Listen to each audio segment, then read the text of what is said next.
Let me start from scratch on Politico Pro. This is an important story because it implicates media bias. It implicates Doge. It implicates the war to define the daily back and forth, which the right, as we saw during the campaign right now, seems to be better at, despite the liberal bias, the anti-Republican bias of what I call the dominant media. Despite that, these new media organizations and entities and entrepreneurs and Twitter have equalized things a little bit and maybe even given an advantage to the right after dealing with the deficit for a long time because of the bias in the dominant media. There's a thing called Politico Pro. Most of you have never touched that product because it's very expensive. It's a B2B product, a business to business product. The name Politico Pro, I believe, was first suggested to Politico by me when I had a job interview there years ago, and I wanted to propose a suite of services to them. And I said, we'll call it Politico Pro. They swiped that from me. They never gave me a penny, but I'm sure they thought of it on their own. They forgot I suggested it.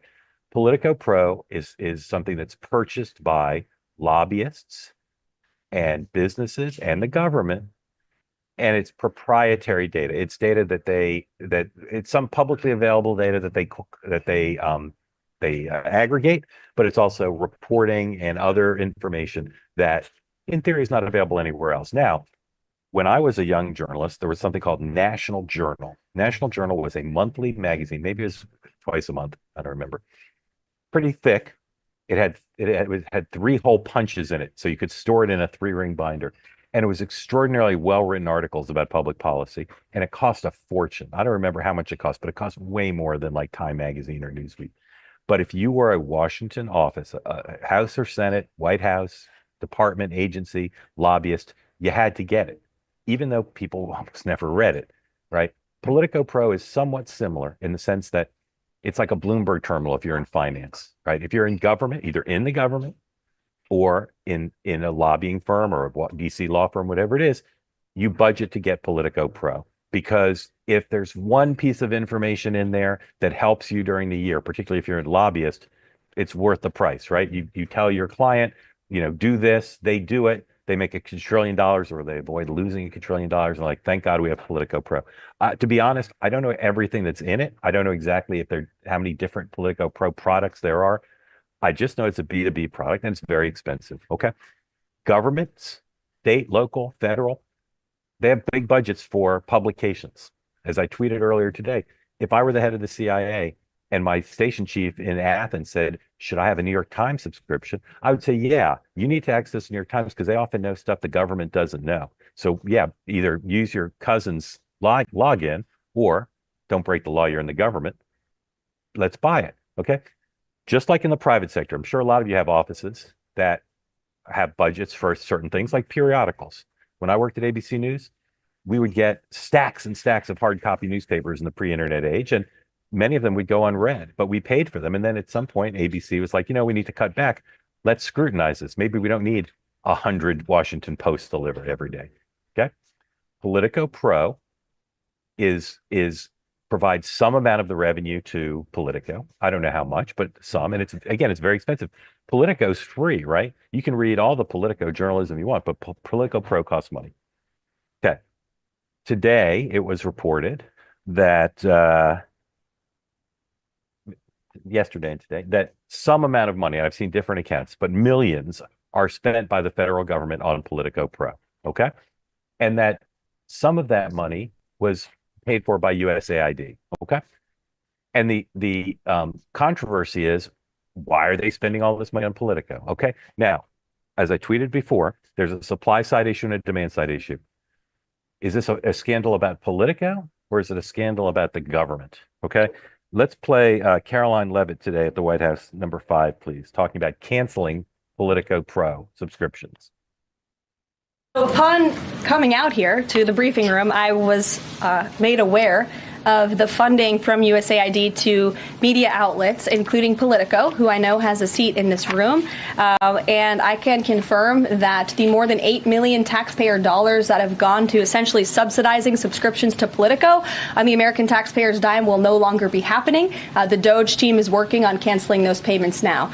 Again, this is a whole of government effort to ensure that we are going line by line when it comes to the federal government's books. And this president and his team are making decisions across the board on, do these receipts serve the interests of the American people? Is this a good use of the American taxpayers' money? If it is not, that funding will no longer be sent abroad, and American taxpayers will see significant savings because of that effort. Okay, so the government spends money on all sorts of things, including information. And that's what we're talking about here. About an information product. The Treasury Secretary has a Bloomberg terminal in his or her office. That costs a lot of money. I don't think there's anybody who would say the Treasury Secretary shouldn't have a Bloomberg terminal. That's a good use of our tax money. Because to be in finance, to be understanding what's going on with world markets, you have to have a Bloomberg terminal. I think, what do they cost now? $30,000 a year or something. So it's not a question of should the government ever pay for information from news organizations, because they do. As I said, I think the Athens bureau chief should have an nytimes.com subscription.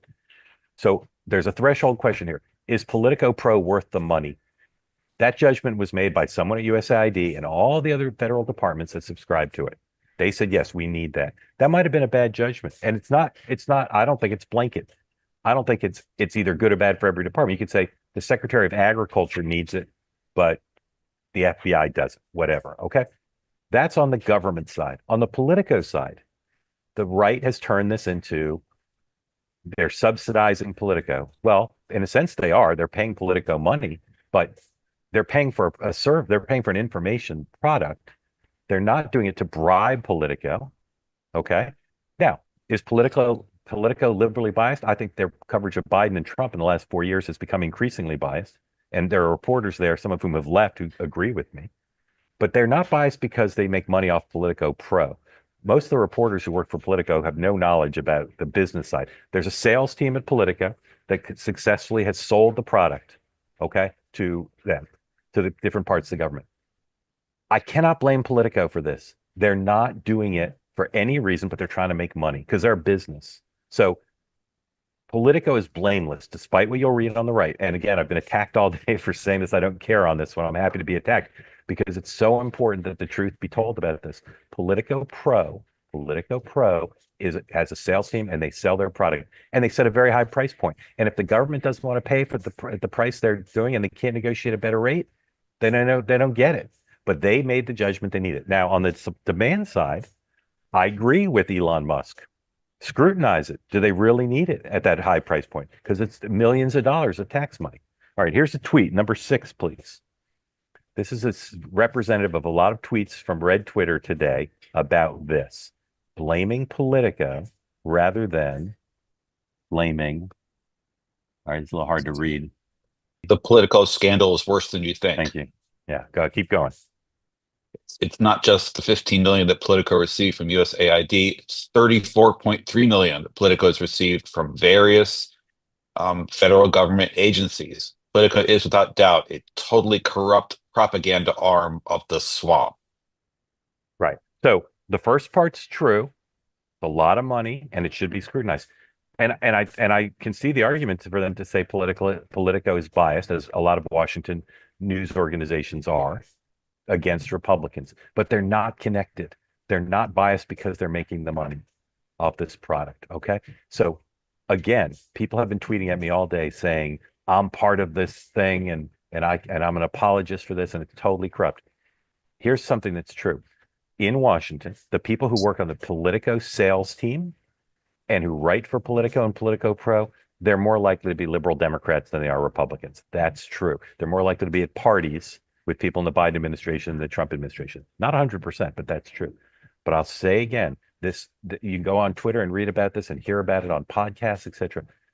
The supply side, there's not a problem. They're selling a really expensive product, and the sales team's getting some people to buy it.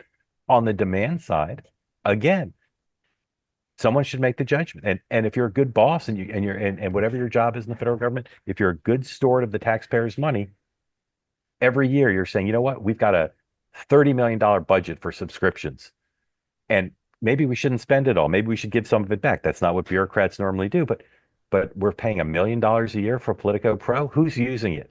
How useful is it? Can we get the same information for a cheaper price? Can we negotiate with Politico to say, hey, the government's buying a lot of subscriptions to Politico Pro. Can we get a lower price? All that should be happening. But just because it's a big number, and just because people don't necessarily understand what's in it, doesn't mean it's a waste of taxpayers' money. Just as the Bloomberg terminal that costs tens of thousands of dollars is not a waste of taxpayers' money.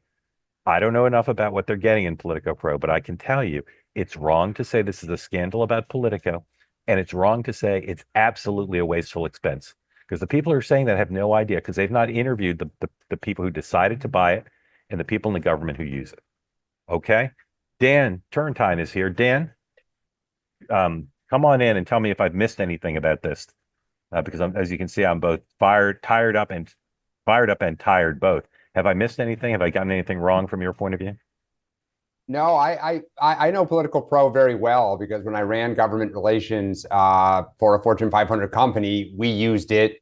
What's in there? What's in there? Yeah, so I mean, look, I ran it for H&R Block. We were very interested in their financial services vertical and their tax vertical.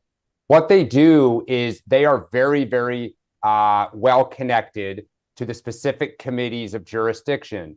The members of the jurisdiction, their staff, leak to Politico. Often the minority on Capitol Hill does not know what's happening from the majority. They'll find out in Politico Pro. A lot of CEOs and CFOs and other senior executives in companies read Politico Pro. And so they are very, very, they're focused like a laser beam on very specific things. They're very well connected. People advertise in there when they're trying to get in front of certain eyeballs. And so, look, it just, as you say, the Bloomberg terminal for Wall Street is the great, kind of symbol. Punch Bowl now is also very involved, right. Specific, just to Capitol Hill. And as you say, the roll call national journals of the world, for those who remember them 20, 30 years ago, were fairly similar. But to say that it is a partisan, witch hunt against Republicans is ludicrous on the Political Pro side. They just report on the legislation and regulations. I got a couple questions for you. I just saw somebody put in the chat that says Dan and I are shilling for Politico Pro. I'm going to do my best to extend the presumption of grace in responding to you. No. And I want to say something stronger to you. No, we're not shilling. You should be delighted that we're for free giving you some content here, telling you the truth about this. We're not shilling for them. We're telling you the truth about this. Now, Dan, there's a lot of deep reporting. So if you read a normal Politico story, they're not going to drill down to like the motion to recommit and all the procedural stuff. Is there proprietary data in there, or aggregated data, or is it just stories? It's just stories. So they will say, like, sometimes they'll say they'll break a story because they publish at a specific time, usually like 5:30 in the morning, 6 in the morning, like tip sheets. And then they'll do news alerts throughout the day.